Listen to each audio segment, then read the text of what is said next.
Ieri 21 gennaio a Venezia la firma dell'accordo fra Regione Veneto e l'azienda Terna per la sicurezza del sistema elettrico e lo sviluppo del territorio. Una serie di interventi del valore di 1 miliardo a carico del gestore dell'infrastruttura per migliorare il sistema elettrico regionale con un ridotto impatto ambientale. Gli interventi di sviluppo della rete andranno a razionalizzare la linea Venezia-Padova con l'interramento dell'elettrodotto a 380.000 volt Dolo-Camin per un valore di 400 milioni.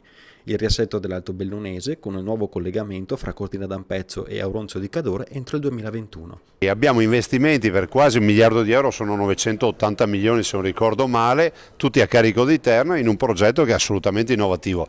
Interrare la Dolo Camin era un'utopia fino a qualche istante fa, interrare l'Auronzo Cortina, pensare ai cavi in laguna e molto altro ancora, e i corridoi verdi, i centri di ricerca. Io ringrazio il dottor Ferraris e tutta la squadra Terna per il grande lavoro fatto. È un progetto che è partito 10 anni fa e che oggi vede quindi una struttura, un approccio completamente diverso che fa parte, diciamo, della nuova strategia di Terna finalizzata a essere sempre più vicino al territorio, recepirne le istanze e cercare di coniugare al meglio quello che la tecnologia ci mette a disposizione con le legittime necessità dei cittadini.